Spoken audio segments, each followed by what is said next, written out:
क्या गुरु बदल सकते हैं? क्या गुरु बदलने से पाप लगता है? आध्यात्म के इस मैदान में आखिर सही गुरु कौन है? गीता जी में वर्णित तत्वदर्शी संत कौन है? इन सभी प्रश्नों के उत्तर जानने के लिए अवश्य सुनिए जगत गुरु तत्वदर्शी संत रामपाल जी महाराज के मंगल प्रवचन। सत साहिब दर्शकों, जरा सोचिए, जब मनुष्य अपने जीवन में पूरी श्रद्धा और समर्पण के साथ अपने धर्म में प्रचलित सभी प्रकार की भक्ति करता हो, मंदिर और गुरुद्वारे में माथा टेकने भी जाता हो, लेकिन फिर भी उसके जीवन में समस्याएं कम होने के बजाय और बढ़ती ही चली जाएं, तो उसका विश्वास डगमगाना स्वाभाविक हो जाता है। दर्शकों, कुछ ऐसी ही कहानी थी पुणे महाराष्ट्र के रहने वाली हरमिंदर कौर जी की। हरमिंदर कौर जी ने बचपन से ही अपने धर्म में प्रचलित पारंपरिक भक्ति में अपना पूरा जीवन समर्पित कर दिया, लेकिन इसके बावजूद भी इन्हें अस्थमा और कैंसर जैसी गंभीर बीमारियों का सामना करना पड़ा। लेकिन दर्शकों, आज हरमिंदर कौर जी का कहना है कि जब से मैंने संत रामपाल जी महाराज से नाम दीक्षा ली है और संत रामपाल जी महाराज द्वारा शास्त्रानुसार दी गई भक्ति साधना को अपनाया है, तब से मेरा जीवन पूरी तरह से बदल गया है। दर्शकों, आखिर संत रामपाल जी महाराज ने हरमिंदर कौर जी को ऐसी कौन सी जड़ी बूटी दे दी जिससे इनकी कैंसर, अस्थमा जैसी गंभीर बीमारियां और अन्य समस्याएं भी छूमंतर हो गईं? आखिर क्यों आज लाखों लोग संत रामपाल जी महाराज को परमात्मा मान रहे हैं? आइए दर्शकों, सुनते हैं हरमिंदर कौर जी की कहानी उन्हीं की जुबानी। नमस्कार जी। नमस्कार। क्या नाम है जी आपका? हरमिंदर कौर, हलुवालिया। कहाँ से आए हैं जी आप? पूना से। अच्छा, आपसे एक बात जानना चाहेंगे कि संत रामपाल जी महाराज जी से आप कब जुड़े? संत रामपाल जी महाराज से 2003 में जुड़े हैं। लगभग 16-17 साल आपको संत रामपाल जी महाराज जी से नाम दीक्षा लिए हो गए हैं? हाँ जी। संत रामपाल जी महाराज जी से नाम दीक्षा लेने से पहले आप क्या भक्ति साधनाएं करते थे?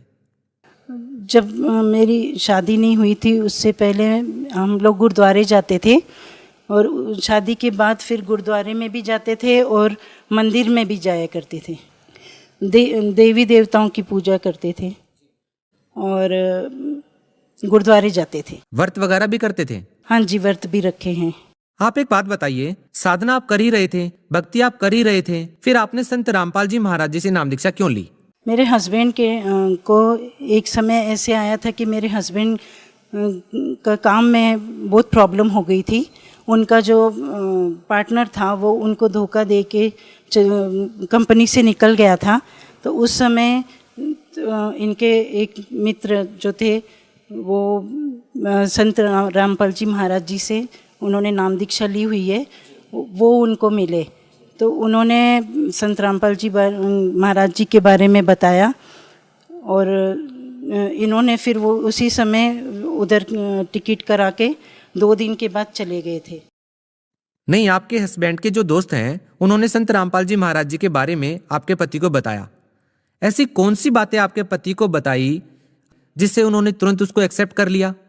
हस्बैंड एक बार उनके यहाँ गए थे तो उनका चेहरा बहुत उतरा हुआ था। तो उनके मित्र ने उनसे पूछा कि क्या बात है, आप बहुत परेशान दिख रहे हैं।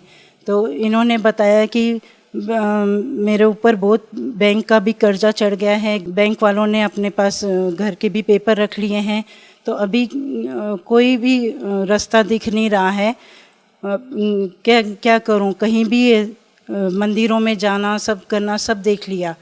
तो उन्होंने बोला कि आप संत रामपाल जी महाराज जी के पास आश्रम में एक बार जाके देखिए, आपके सब प्रॉब्लम वहीं पे सॉल्व हो जाएगी। तो मेरे हस्बैंड 2 दिन के बाद ही ट्रेन में संत रामपाल जी महाराज जी के पास चले गए। वहाँ जाके उन्होंने सब आश्रम में जाके जब भी गुरुजी से मिले, नाम दीक्षा ली, तो उन्होंने उनको सब चीज़ों का ज्ञान हो गया कि हम जो भक्ति कर रहे थे वो सब गलत थी, और जो संत रामपाल जी महाराज जी द्वारा बताई गई भक्ति ही सब पूर्ण भक्ति थी। तो उसके बाद वो नाम दीक्षा लेके वापस जब घर में आए तो उसके बाद ही धीरे धीरे करके इनको वापस बैंक वालों ने पेपर दे दिए घर के, और कंपनी के, और उसके बाद सब ठीक होता गया। इनको बाहर जाके ऑर्डर भी नहीं लेने पड़े, कंपनी में बैठे बैठे ही ऑर्डर आने लग पड़े। देखिए, आपने बताया कि आप आर्थिक समस्या से जूझ रहे थे और आर्थिक समस्या भी बहुत बड़ी। आपने बताया कि फैक्ट्री और घर के कागजात आपने गिरवी रख दिए थे बैंक वालों के पास। उसके बाद अचानक से जो आर्थिक समस्या आपकी जो थी वो ठीक होने लग जाती है। आप ऐसा कैसे सोच सकते हैं कि आपको जो ये लाभ मिल रहे थे वह संत रामपाल जी महाराज जी से नाम दीक्षा लेने के बाद मिल रहे थे? हमने सब जगह, मंदिरों में, गुरुद्वारे में, सब जगह जाके सब पूजा व्रत सब करके देख लिया था, लेकिन कहीं भी हमें पहले लाभ नहीं मिला था। लेकिन जैसे ही संत रामपाल जी महाराज जी से मेरे हस्बैंड ने नाम लिया, उनका सब काम ठीक होने लगा और तुरंत ही वो सब चीज़ों का हमें फ़ायदा हुआ। ये तो रही आपके हस्बैंड की बात। आपने संत रामपाल जी महाराज जी से नाम दीक्षा क्यों ली? क्या आपके पति के कहने पर आपने नाम दीक्षा ली, या आपने भी संत रामपाल जी महाराज जी के सत्संग सुने या उनके बारे में जाना पहले? मेरे पति जब नामदान लेके आए थे तो हमने सत्संग सुने उनसे। तो सत्संग सुनने के बाद ही हम लोगों ने, मेरे बच्चों ने, मैंने और मेरी सास है जो, वो उन्होंने, सबने, हमने बोला कि हमने भी नामदान लेना है संत रामपाल जी महाराज जी से। फिर संत रामपाल जी महाराज जनवरी में 2003 में पूना आए थे, तो वहीं पे हमें नामदान संत रामपाल जी महाराज जी ने दिया। हम आपसे जानना चाहेंगे कि संत रामपाल जी के जितने भी श्रद्धालु हैं, जब हम उनसे बात करते हैं तो बताते हैं कि संत रामपाल जी महाराज जी से नाम दीक्षा लेने के बाद जो शारीरिक कष्ट होते हैं, जो आर्थिक समस्याएं होती हैं, वो सब ठीक हो जाती हैं। आर्थिक लाभ के बारे में आपने बताया, आपको संत रामपाल जी महाराज जी से नाम दीक्षा लेने के बाद क्या कोई शारीरिक लाभ भी मिला? हाँ जी, शारीरिक लाभ बहुत मिले हैं मुझे। संत रामपाल जी महाराज जी से मिलने से पहले अस्थमा के अटैक आते थे। अस्थमा के इतने ज़बरदस्त अटैक होते थे कि मुझे बहुत सांस की आवाज़ दूर दूर तक आती थी, उसकी आवाज़ तीसरे कमरे में जाती थी। तो संत रामपाल जी महाराज जी से जब नामदान लिया, तभी उसके बाद मेरा अस्थमा बिल्कुल पूरी तरह से ख़त्म हो गया। और इसके अलावा नामदान लेने के 3 महीने बाद मुझे पेट में एक बार बहुत ज़ोर से दर्द उठा। मुझे डॉक्टर के पास जहांगीर हॉस्पिटल में ले गए थे। वहाँ पे डॉक्टर ने इंजेक्शन वगैरह दिए, उनकी समझ में भी नहीं आ रहा था कि क्या प्रॉब्लम है। 4 दिनों तक उन्होंने दवाई वगैरह की, एडमिट रखा। उसके बाद उन्होंने सीटी स्कैन किया। सीटी स्कैन में एक पेट के अंदर एक गांठ बताई थी डॉक्टर ने, और बोल रहे थे ये 100% कैंसर है। डॉक्टर ने जब ही मेरे हस्बैंड को बताया कि आपके पत्नी को कैंसर है, तो उनके पैरों के तले ज़मीन खिसक गई। उन्होंने बोला अब क्या करें, क्योंकि बच्चे भी छोटे छोटे थे, तो उनकी समझ में नहीं आ रहा था अब क्या होगा। तो उन्होंने प्रार्थना लगाई। प्रार्थना लगाने के बाद उनको संत रामपाल जी महाराज जी ने बोला कि परमात्मा सब ठीक करेंगे, परमात्मा दया करेंगे, अब भक्ति करो। उसके बाद फिर जब भी वापस से लीवर से पानी लिया डॉक्टरों ने और टेस्ट के लिए भेजा, तो उस दिन पूरी रिपोर्ट ठीक आई है। संत रामपाल जी महाराज जी की वजह से ही मेरा कैंसर ठीक हो गया था। संत रामपाल जी महाराज जी से नाम दीक्षा लेने के बाद आपको और क्या लाभ मिले? मेरे दोनों बेटों को एक अजीब सी बीमारी हो गई थी जिसका नाम नागिन बोलते हैं, तो वो दोनों को हो गया था। संत रामपाल जी महाराज जी से प्रार्थना लगाई तो उन्होंने बोला परमात्मा सब ठीक करेंगे, और उसके बाद उनके वहीं पे वो प्रॉब्लम सॉल्व हो गई, नागिन वहीं पे रुक गई। परमात्मा की दया से दोनों बहुएं मेरी बेटियां बन के घर में आई हैं। तो वो हमारे घर में, जैसे परमात्मा ने हमें आशीर्वाद दिया था कि आपका घर मिनी सतलोक परमात्मा ने बना दिया है, तो वैसे ही आज मिनी सतलोक घर में बना हुआ है। और क्या लाभ मिले आपको? मुझे एंजाइटी की प्रॉब्लम थी। मुझे इतनी घबराहट हो जाती थी कि मेरी हार्ट बीट बहुत तेज़ हो जाती थी। इससे मुझे मेरे हस्बैंड हॉस्पिटल में ले जाते थे। उधर डॉक्टर मुझे 4-5 दिनों तक हॉस्पिटल में एडमिट करके रखते थे ऑक्सीजन लगा के, तो उन्हें भी बीमारी का कुछ पता नहीं चलता था। फिर संत रामपाल जी महाराज जी से प्रार्थना लगाई। धीरे धीरे मेरा ये प्रॉब्लम पूरा परमात्मा ने ठीक कर दिया।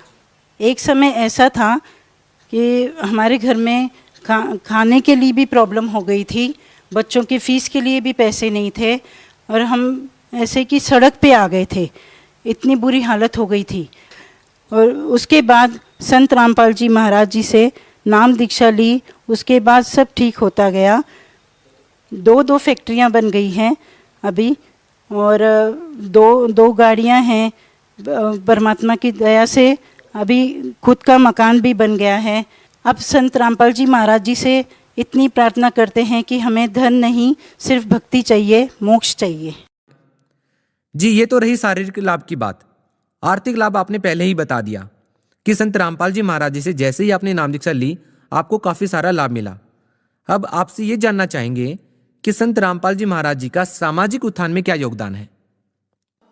बेटियों की जो शादी है उनके लिए माँ बाप को अभी चिंता कोई करने की ज़रूरत नहीं है। संत रामपाल जी महाराज की दया से मेरे दोनों बेटों की शादी वो बिना दहेज के, एक भी पैसा लिए बगैर अच्छे से हो गई है। देखो, ऐसा है ना, बगैर दहेज के बहुत सारी शादियां हो जाती हैं, लेकिन बेटियों के साथ बाद में बहुत ज़्यादा प्रॉब्लम हो जाती है और फिर परिवार वाले दहेज मांगने लग जाते हैं। देखिए, बहुत सारे लोग ऐसे हैं जो इस बात से सहमत नहीं हैं। उनका मानना है कि बाद में बेटियों के साथ बहुत ज़्यादा समस्या होती है। हम आपसे ये जानना चाह रहे हैं कि आपके जब बच्चों की शादी हुई, उनकी शादी को कितने साल हो गए हैं? क्या अभी वो संपूर्ण रूप से सही और खुशहाल गृहस्थ जीवन जी रहे हैं? बड़ी वाली जो बहू है उसको 10 साल हो गए हैं और छोटी वाली को 5 साल हो गए। तो अभी तक आपके बच्चों की जो शादियां हुई हैं, क्या आपने अपने बच्चों की शादी में किसी भी प्रकार का दहेज नहीं लिया? नहीं, उनसे एक भी पैसा दहेज में नहीं लिया है। ये प्रेरणा आपको कहाँ से मिलती है? संत रामपाल जी महाराज जी की दया से वो प्रेरणा मिली है, क्योंकि उन्होंने जो दहेज प्रथा को ख़त्म करने का जो प्रयास किया है, उनको देखकर हमें ये प्रेरणा मिली है उनसे कि दहेज लेना बहुत गलत बात है। संत रामपाल जी महाराज जी ने नशा जो छुड़ाया है, उसके लिए मैं यही कहना चाहती हूँ कि मेरे घर में मैंने देखा था कि मेरे पिताजी भी ड्रिंक करते थे, तो मैं हमेशा से वो चाहती थी कि मेरा हस्बैंड जो होगा तो वो ड्रिंक कभी नहीं करने वाला चाहिए मुझे। हमेशा वही मैं भगवान से प्रार्थना करती थी, और मुझे जो मेरे हस्बैंड मिले वो शुरू से ही ड्रिंक नहीं करते थे। भगत समाज को आप क्या संदेश देना चाहते हैं? भगत समाज से यही प्रार्थना है कि संत रामपाल जी महाराज का ज्ञान सुनकर आप उनका ज्ञान समझे और परमात्मा की शरण में आए। जी, धन्यवाद। सच से। दर्शकों, अभी आपने सुने संत रामपाल जी महाराज से दीक्षा प्राप्त करके सुखी हुए भक्त के अनुभव। अब देखिए जगत गुरु तत्वदर्शी संत रामपाल जी महाराज के मंगल प्रवचन। परम पिता परमात्मा पूर्ण ब्रह्म सर्व सृष्टि रचनहार कबीर देव कबीर साहेब जी की असीम कृपा से आप पुण्यात्मा ये सत्संग सुन रहे हैं। ये आध्यात्मिक संपूर्ण ज्ञान सुन रहे हैं। इसके अंदर आप जी को अपने सद्ग्रंथों में छुपे हुए गूढ़ रहस्यों का ज्ञान होगा।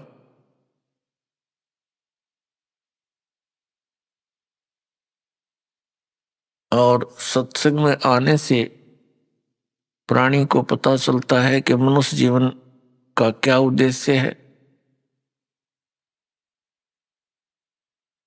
सत्संग के अंदर बहुत ही पुण्यकर्मी प्राणी ही आया करते हैं। सत्संग में पता चलता है कि मानुष जन्म पाके जो नहीं रटे हरि नाम, और जैसे कुआ जल बिना बनवाया क्या काम। परमात्मा हमें याद दिलाते हैं, मनुष्य जीवन प्राप्त करके यदि प्राणी परमात्मा की भक्ति नहीं करता उसका जीवन ऐसे व्यर्थ है जैसे जिस कूप में, जिस कुएं में जल ना हो, बाकी उसकी सारी स्ट्रक्चर खड़ा हो, पक्का कुआं कर रखा हो, बढ़िया उसके ऊपर बाल्टी रखी हो, लेकिन जल नहीं है तो यूजलेस है। ठीक इसी प्रकार मनुष्य जीवन प्राप्त प्राणी यदि परमात्मा की भक्ति नहीं करते हैं तो उनका जीवन उस जल रहित कूप के तुल्य है। अब उस कुएं का नाम कुआं अवश्य है, लेकिन गुण कुएं के नहीं है। ठीक इसी प्रकार जो मनुष्य शरीरधारी प्राणी परमात्मा की भक्ति नहीं करता, उसका नाम मनुष्य अवश्य है, लेकिन गुण मनुष्य के नहीं है। अपने आत्माओं हम देखते हैं कि परमात्मा के चाहने वाली पुण्यात्माओं की कमी नहीं। जहां भी जिस संत के पास देखते हैं लाखों की संख्या में ये पुण्यात्मा कल्याण कराने के लिए कल्याणार्थ वहां पहुंच जाते हैं। और जो भी वो गुरुदेव साधना बताते हैं, क्रियाएं बताते हैं, वो श्रद्धालु पूर्ण श्रद्धा के साथ करते हैं। और जो बिल्कुल भक्ति नहीं करते उनकी भी कमी नहीं। पुण्यात्मा जो भक्ति बिल्कुल नहीं करते वो तो बिल्कुल अपना मनुष्य जीवन का नाश कर ही रहे हैं। साथ में जो भक्ति कर रहे हैं और शास्त्र विधि त्याग कर मनमाना आचरण करते हैं, अज्ञानी गुरुओं के पास बैठे हैं, तो वो भी बहुत बड़े धोखे में हैं। वो भी अपना जीवन नाश कर रहे हैं। तो पुण्यात्मा परमात्मा के पाने के लिए प्रयत्नशील प्राणी इस बात से परिचित होता है कि परमात्मा गुरु के बिना नहीं मिल सकता, इसलिए गुरुओं की आवश्यकता पड़ी और गुरु बनाने के लिए हम इन महापुरुषों के पास पहुंच गए। अपने आत्माओं भक्ति करते हैं कितने, बहुत बहुसंख्या के अंदर, विशेषकर भारतवर्ष में बहुसंख्या के अंदर साधक साधना कर रहे हैं।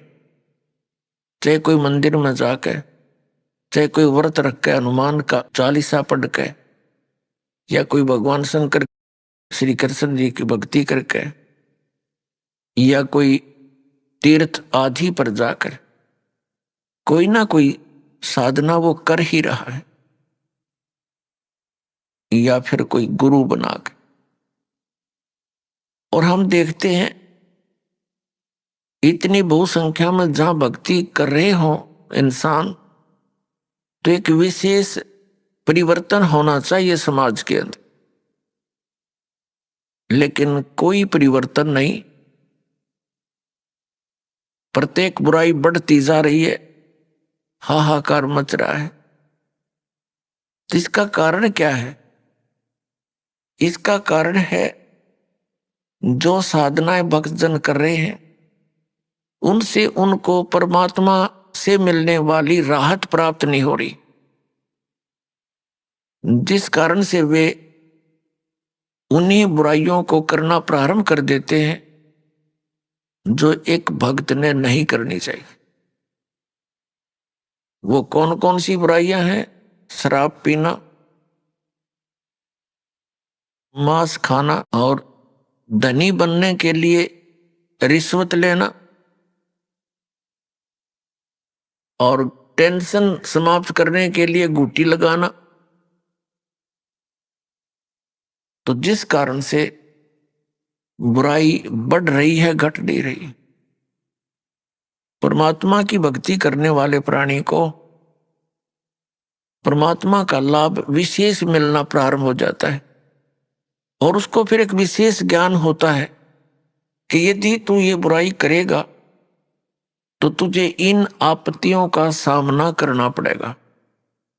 फिर वो इस डर से उन बुराइयों को नहीं करेगा कि ये पाप है, और फिर परमात्मा उसको एक विशेष लाभ देगा। पुण्यात्मा जैसे राजा लोगों को हम बहुत शक्तिशाली मानते हैं, उनके ऊपर भी कोई आपदा आती है तो वो भी संतों के पास ही जाकर उसका निवारण करवाते हैं।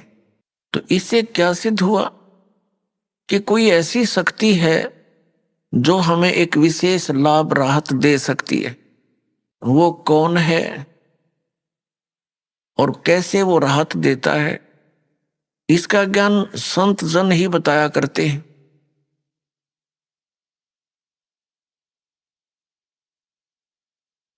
तो पुण्यात्माओं, आप जी को सत्संग प्राप्त नहीं हुआ और जिसको आप सत्संग जानकर ग्रहण किए हुए हो वो कोरा ज्ञान है।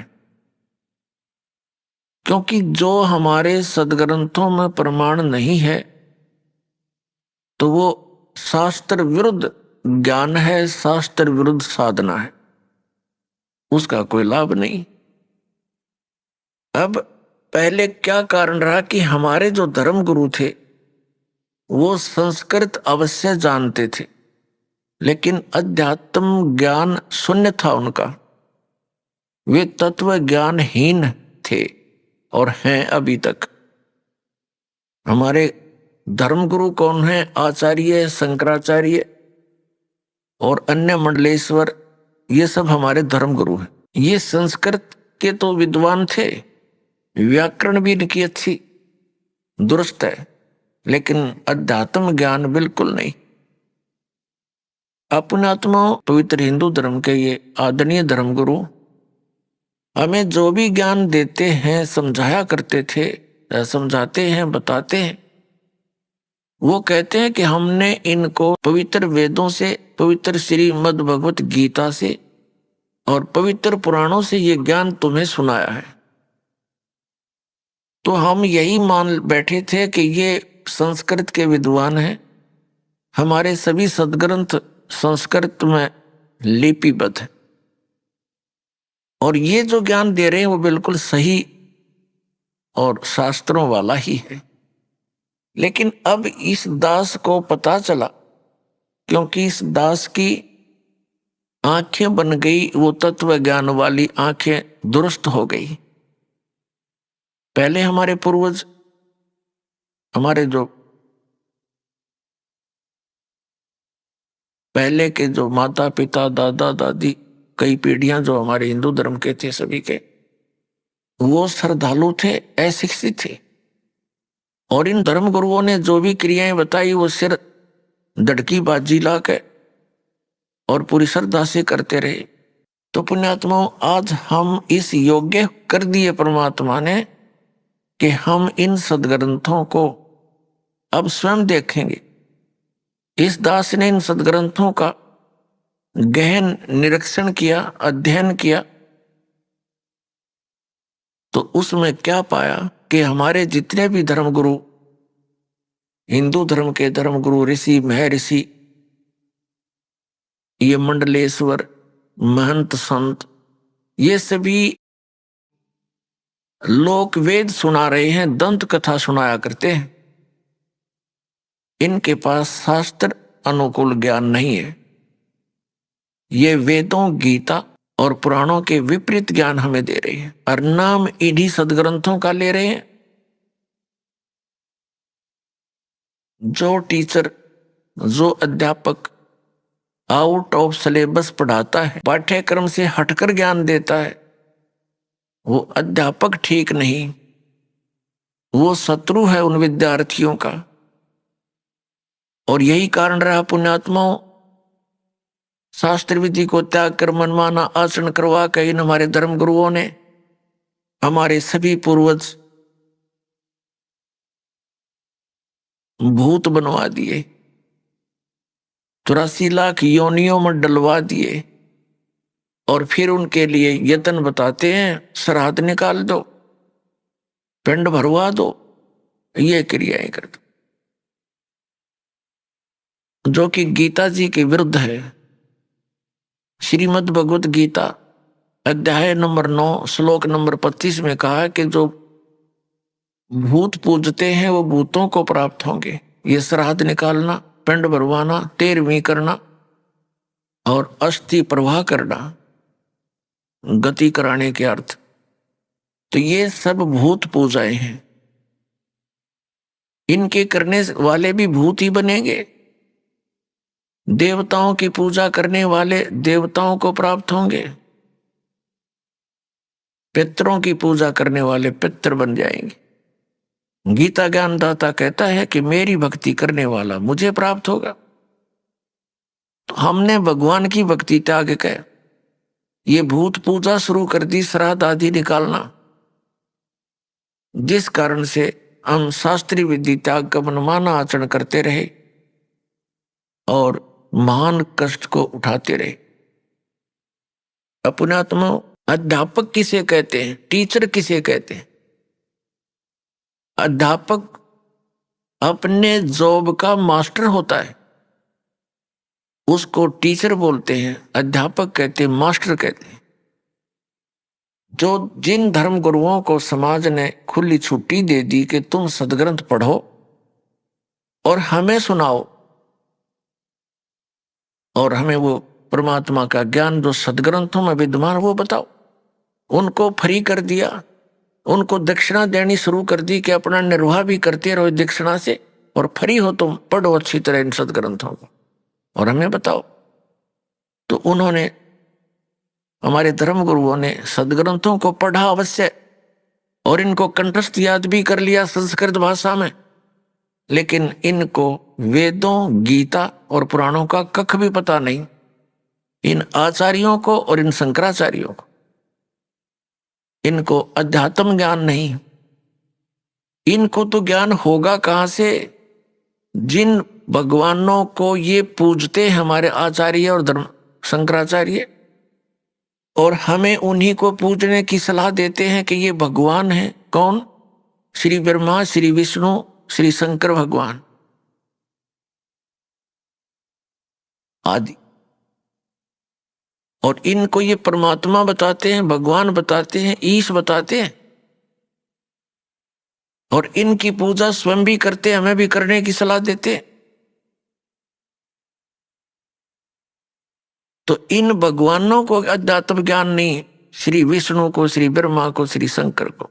तो हमारे धर्म गुरुओं को, शंकराचार्यों को, आचार्यों को ज्ञान कहां से होगा? अपनात्मा इस कंसेप्ट को क्लियर करने के लिए कि इन भगवानों को भी ज्ञान नहीं, श्री विष्णु जी को, श्री ब्रह्मा, श्री शंकर जी को, और दुर्गा को भी कंप्लीट ज्ञान नहीं, श्री देवी जी को भी, और ब्रह्म, इस जिसको ये परम ब्रह्म बोलते हैं, ये है तो ब्रह्म सरपुरुष, इसको भी कंप्लीट ज्ञान नहीं। अपने आत्माओं ये बड़ा विवाद का विषय बन जाएगा यदि इस वाक्य को यहीं छोड़ दिया और प्रमाण ना दिखाए। प्रथम तो आपको उन्हीं पुराणों में आप ये दास दिखाएगा कि ब्रह्मा और विष्णु और शंकर ये भगवान नहीं है, ये ईश नहीं है, और ये हमें हमारे धर्मगुरु शंकराचार्य और आचार्य ये मंडलेश्वर ये कहते ये भगवान है। तो इन्होंने हमारे साथ कितना धोखा किया है। प्रथम तो ये दिखाते हैं कि श्री विष्णु, श्री ब्रह्मा और श्री शंकर जी को, और सतयुग से लेकर आज तक के ब्राह्मणों को, ये शंकराचार्य और आचार्य सारे ब्राह्मण ही है। ब्राह्मण पुण्यात्माओं को जाति सूचक नहीं है।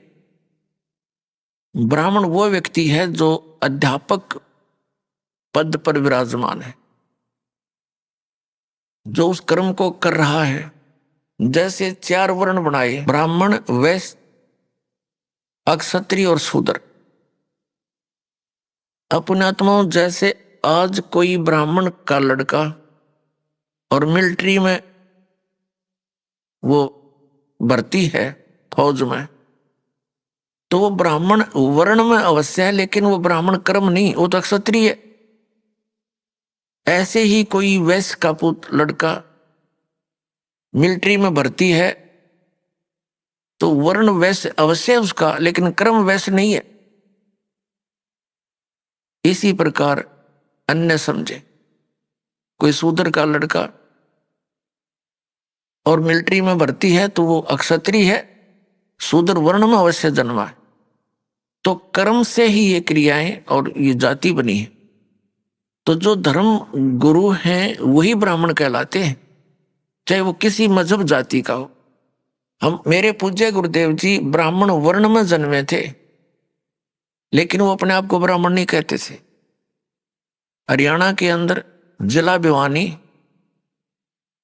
और चरखी दादरी के पास एक बड़ा पैतावास गांव है, वहां से ब्राह्मण वर्ण में जन्मे थे। और हमारे दादा गुरु जी से उनकी भेंट होगी, वो उनसे प्रेरणा पाकर घर त्याग कर चले गए, और वो अपने आप को संत कहते थे, ब्राह्मण नहीं। और मेरे दादा गुरु जी जाट थे, गांव छावला के, दिल्ली में, और वो जाट होते हुए ब्राह्मण कहलाए, पंडित कहलाए, क्योंकि वो काशी विद्यापीठ से पढ़कर 4 विषय के आचार्य बन गए थे। गांव गोपालपुर, खरखोदा के पास, जिला सोनीपत में एक छोटा सा गांव है गोपालपुर, उसके अंदर आश्रम बना हुआ हमारे दादा गुरु जी का। उस पर लिखा है पंडित चिदानंद जी आश्रम। जाट होते हुए पंडित जी कहलागे, वो गुरु थे, ब्राह्मण बन गए, ब्राह्मण कर्म था उनका। तो पुण्यात्माओं, ये जो ब्राह्मण वर्ग में है, ऋषि महर्षि, ये ब्राह्मण कर्म करने वालों पर ही समझो अप्लीकेबल है। दास के ये जो ज्ञान है, वचन है, अन्य पर नहीं। तो अब सबसे पहले आपको दिखाते हैं कितना ज्ञान था ब्रह्मा विष्णु महेश को, और कितना ज्ञान था इस सतयुग से लेकर आज तक के ब्राह्मण गुरुओं को। आपके रूबरू कराते उन्हीं पवित्र सदग्रंथों। पुण्यात्माओं, परमात्मा का पाना बहुत ही आसान है, मोक्ष भी बहुत ही सिंपल है, क्योंकि यह साधना बहुत सीधी सादी है। हमें ज्ञान न होने से हमारे कोई इन्होंने गलत मार्गदर्शन कर दिया, जिस कारण से हम परमात्मा नहीं प्राप्त कर सके, मोक्ष प्राप्ति नहीं हुई। सबसे पहले आप जी को श्रीमद् देवी भागवत से ये प्रमाणित किया जाएगा कि श्री विष्णु जी को, श्री ब्रह्मा जी को, व्यास जी को, नारद जी को ये कितना ज्ञान था, ये देखना। श्रीमद् देवी भागवत, सचित्र मोटा टाइप, केवल हिंदी, गीता प्रेस गोरखपुर से प्रकाशित है। श्रीमद् देवी भागवत संपादक हनुमान प्रसाद पोदार, चिमनलाल गोस्वामी।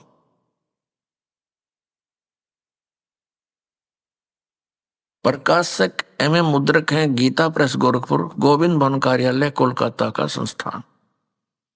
ये इनके फैक्स और फोन नंबर। ये देखिएगा 28 नंबर पृष्ठ पे, ये पहला स्कंद है, संक्षिप्त देवी भागवत पहला स्कंद। नारद जी ने कहा, ये नारद जी और व्यास जी की गोष्ठी हो रही है। नारद जी ने कहा, व्यास जी तुम इस विषय में जो पूछ रहे हो ठीक यही प्रश्न मेरे पिताजी ने भगवान श्री हरि से किया था। देवा अधिदेव भगवान जगत के स्वामी हैं, लक्ष्मी जी उनकी सेवा में उपस्थित रहती हैं, दिव्य कौस्तुमणि उनकी शोभा बढ़ाती है। वे शंख चक्र गदा लिए रहते हैं, पीतांबर धारण करते हैं, 4 भुजाएं। वे चराचर जगत के आश्रयदाता हैं, जगत गुरु एवं देवताओं के भी देवता हैं। ऐसे जगत प्रभु भगवान श्री हरि महान तप कर रहे थे। उनकी समाधि लगी थी। यह देखकर मेरे पिता ब्रह्मा जी को बड़ा आश्चर्य हुआ। अतः उन्होंने उनसे जानने की इच्छा प्रकट की। ब्रह्मा जी ने पूछा, प्रभु आप देवताओं के अध्यक्ष, जगत के स्वामी और भूत भविष्य एवं वर्तमान सभी जीवों के एकमात्र शासक हैं। भगवान फिर आप क्यों तपस्या कर रहे हैं और किस देवता की आराधना में ध्यान मगन है? मुझे असीम आश्चर्य तो यह हो रहा है कि आप देवेश्वर एवं सारे संसार के शासक होते हुए भी समाधि लगाए बैठे हैं। ब्रह्मा जी के विनीत वचन सुनकर भगवान श्री हरि यानी विष्णु जी कहने लगे। अब हम 29 पृष्ठ पर आ गए। पहला सकल। श्री हरि ने उनसे कहने लगे, ब्रह्मन सावधान होकर सुनो। विष्णु जी बताने लगे ब्रह्मा जी को, मैं अपने मन का विचार व्यक्त करता हूं। देवता, दानव, मानव सब यही जानते हैं कि तुम सृष्टि करते हो, मैं पालन करता हूं और शंकर संहार किया करते हैं। किंतु फिर भी वेद के पारगामी पुरुष अपनी युक्ति से यह सिद्ध करते हैं कि रचने, पालने और संहार करने की यह योग्यता जो हमें मिली है, इसकी अधिष्ठात्री शक्ति देवी हैं। वे कहते हैं कि संसार की सृष्टि करने के लिए तुम में राजसी शक्ति का संचार हुआ है, मुझे सात्विक शक्ति मिली है और रुद्र में तामसी शक्ति का आविर्भाव हुआ है। उस शक्ति के अभाव में तुम इस संसार की सृष्टि नहीं कर सकते, मैं पालन करने में सफल नहीं हो सकता और रुद्र से संहार कार्य होना भी संभव नहीं। ब्रह्मा जी हम सभी उस शक्ति के सहारे यानी दुर्गा के सारे ही अपने कार्य में सदा सफल होते। सुवर्त प्रत्यक्ष और परोक्ष दोनों उदाहरण में तुम्हारे सामने रखता हूं, सुनो। यह निश्चित है कि उस शक्ति के अधीन होकर ही मैं इस शेष नाग की सैया पर सोता और सृष्टि करने का अवसर आते ही जाग जाता हूं। मैं सदा तप करने में लगा रहता हूं, उस शक्ति के शासन से कभी मुक्त नहीं रह सकता। मैं सदा तप करने में लगा रहता हूं, यह ध्यान रखना। उस शक्ति के शासन से कभी मुक्त नहीं रह सकता। कभी अवसर मिला तो लक्ष्मी के साथ सुखपूर्वक समय बिताने का सौभाग्य प्राप्त होता है। मैं कभी तो दानों के साथ, राक्षसों के साथ युद्ध करता हूं।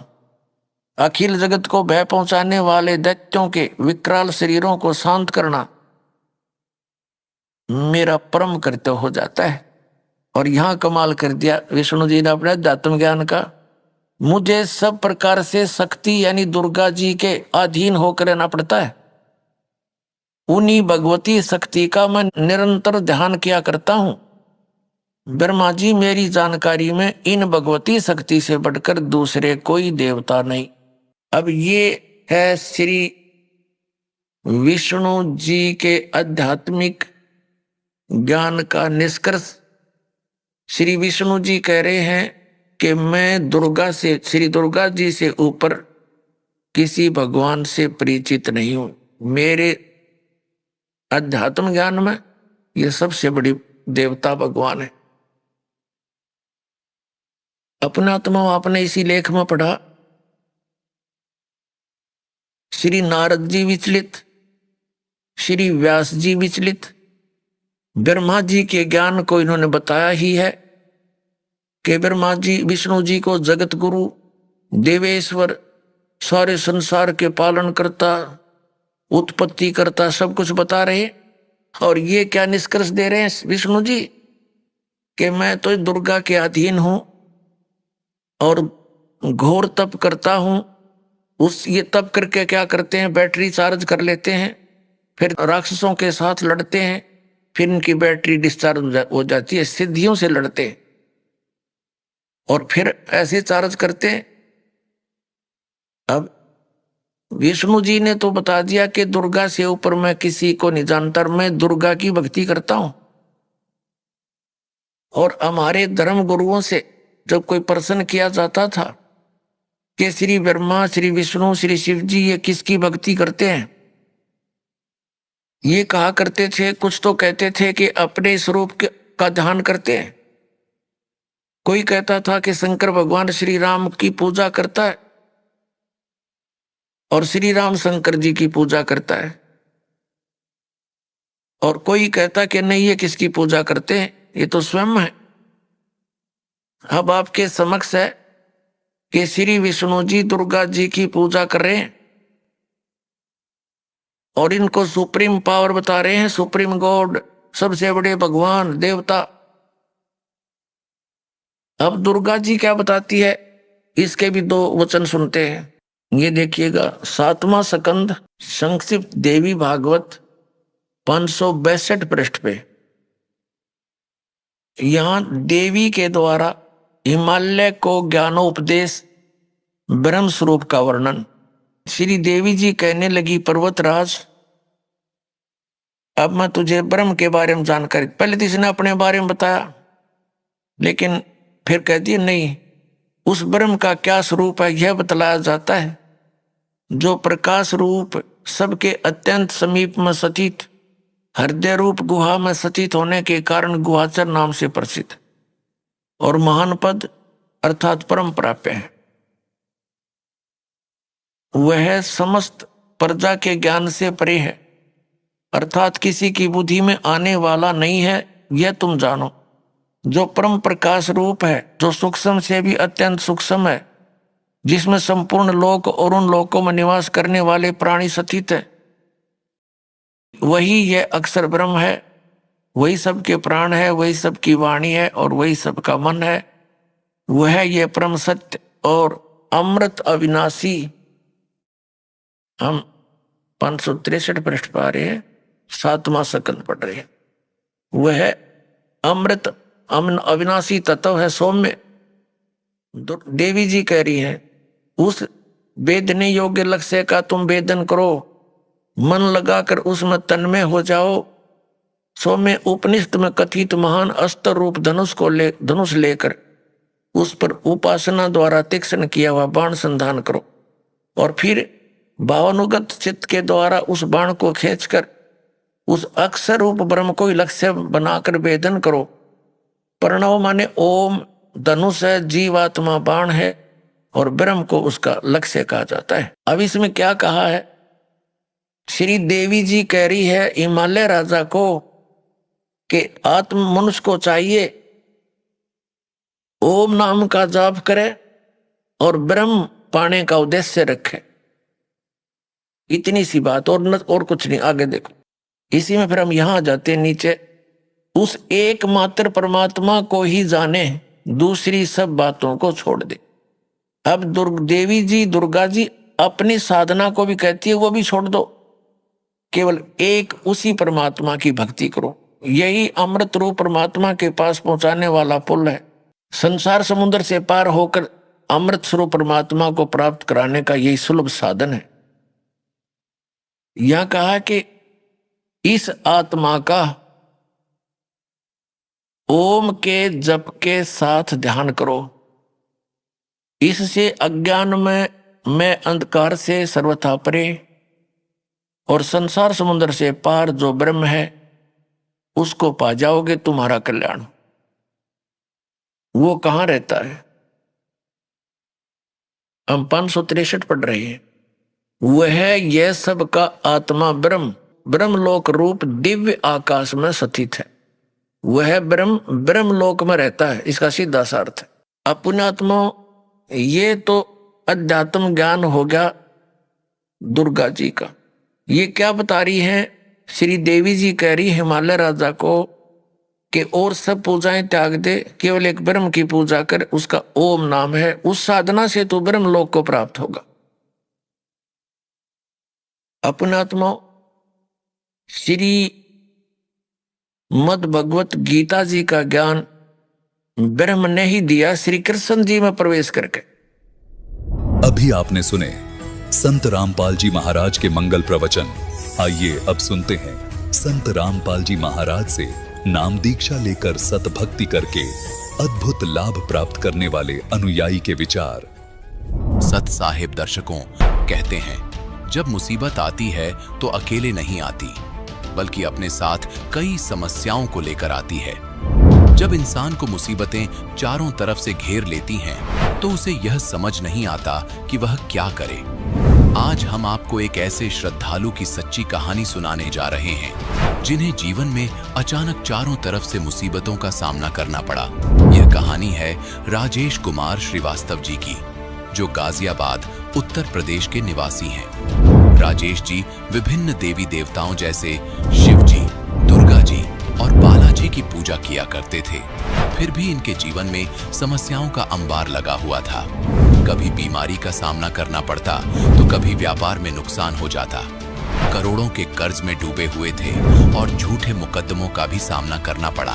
समाधान की तलाश में राजेश जी ने मंदिर, मस्जिद और गुरुद्वारों के चक्कर काटे, तांत्रिकों के पास भी गए, परंतु इन्हें कहीं से भी राहत नहीं मिली।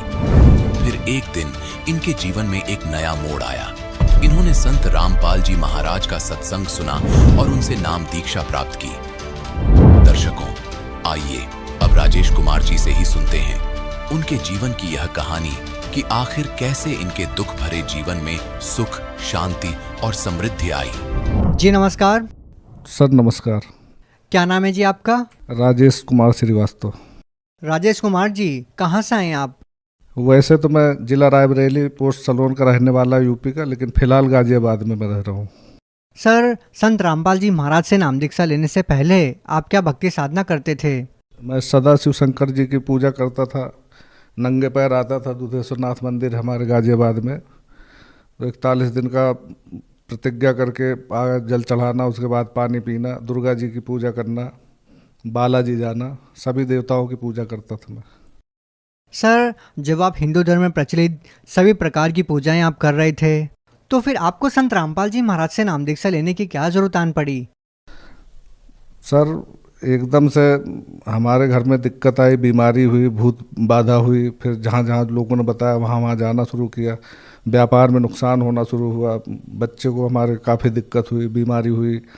तो इन सबसे फिर हमें इसमें मोबाइल में हम एक दिन ऐसे बैठे थे, हमने संत रामपाल जी महाराज का सत्संग देखा। सत्संग देखने के बाद फिर हमने बात की कि भाई हम तो परेशान थे, जहाँ जो बताता था वहीं भागना, कि मस्जिद भी जाना, मंदिर भी जाना, पीरों के यहाँ जाना, झाड़ फूँक कराना, लेकिन कोई रिलीज नहीं मिला। उसी दौरान हमारी पत्नी भी ख़त्म हो गई इसी सब उसमें।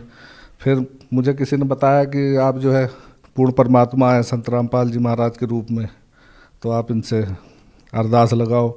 तो हमने फिर सत्संग देखा। सत्संग देखने के बाद उस समय हमारा उड़ीसा में काम चल रहा था, तो हमारा पूरा काम ख़त्म हो गया था। सारा आदिवासियों ने मशीन पर सब कब्जा कर लिया था पूरा, बिल्कुल करीब आत्महत्या की हालत हो गई थी। जो दोस्त थे, जो पार्टनर हमारे थे, साथ में काम कर रहे थे, उन्होंने ब्याज लगा दिया। हमारे करीब करोड़ों का हमारे कर्जा हो गया।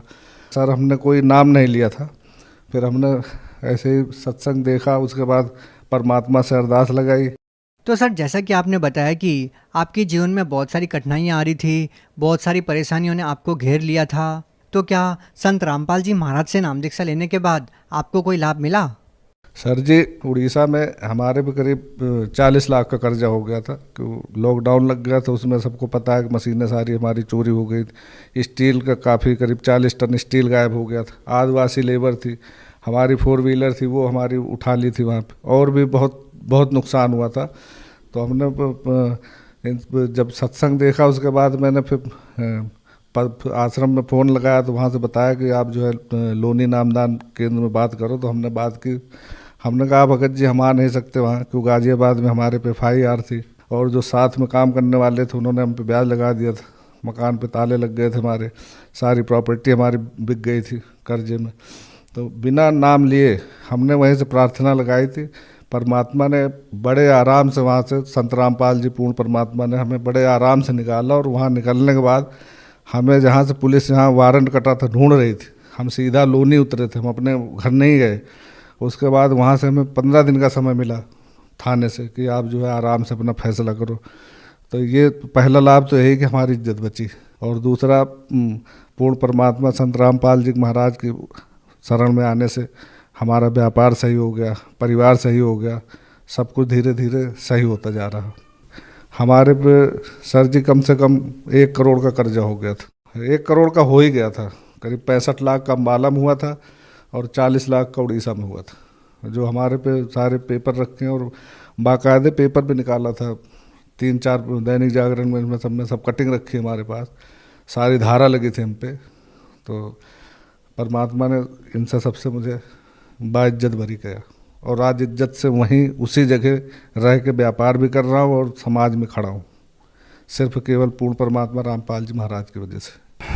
और सर जी सबसे बड़ा लाभ मिला कि मैं नशा बहुत करता था, शराब पीता था, मीट मुर्गा खाता था, जो नशा बना है सारा यूज करता था, वो उससे सबसे छुटकारा मिल गया। नाम लेते मंत्रों में इतनी ताकत है कि अपने आप सब छूट गया।